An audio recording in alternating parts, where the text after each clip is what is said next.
How you doing, everyone? This is Reverend Jess Foglesong from touchedbygodchurch.com online. Take a look at that, all right? Our message today is called Trees Reveal the Hidden Face of God.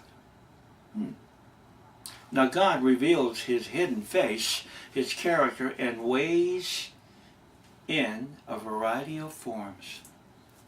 One very obvious form is through trees.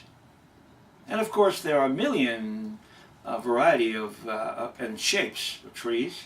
My favorite tree is the Monterey cypress. The way it grows and is shaped by the wind into an uneven balanced work of natural created art. Another are the man-shaped bonsai trees formed by the creativity of an artist snipping away at branches to form that low-lying, sleek, windswept-like thing of beauty. My wife's favorite is the lone oak. Sitting high on top of a knoll, the oak tree is a solid, hardwood, deep-rooted tree that grows outwardly with many, many crooked branches forming a geometrically round shape surrounding its thick trunk. They are magnificent, no doubt.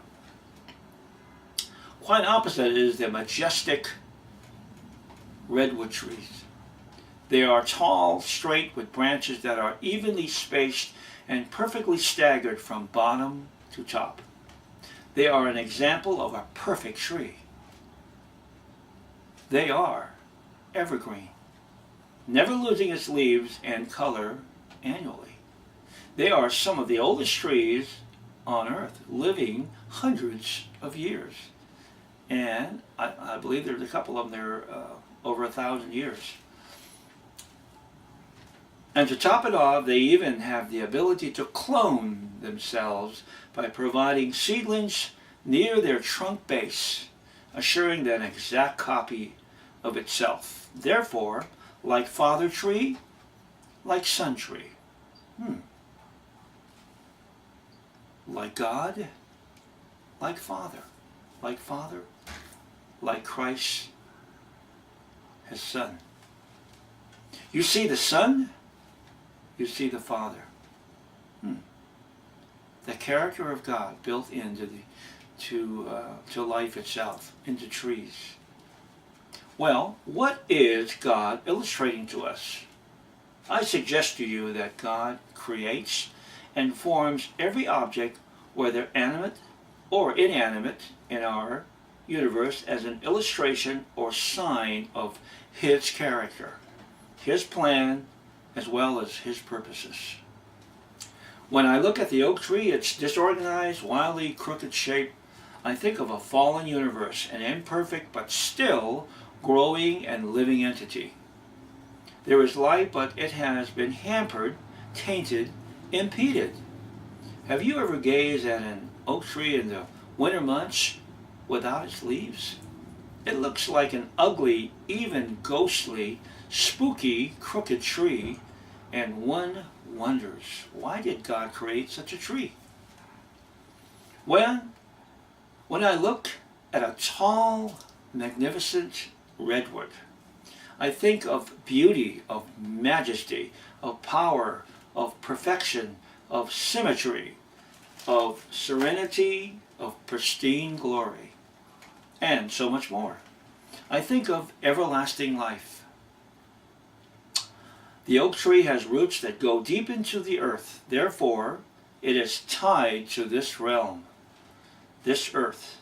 But the redwood has shallow roots, and therefore it is not anchored and tied to the earth.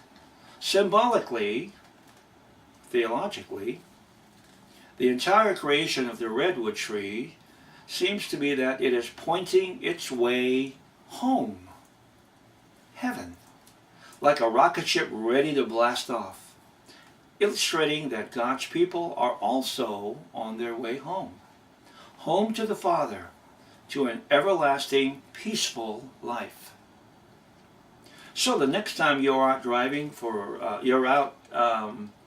for a drive, look around, and see if you can decipher God's lessons.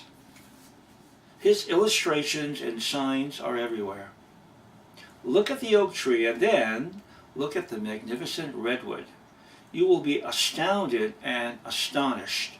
And if you are a believer or still undecided, you will be uplifted in the realization that you are special, that He is in touch with you, with us.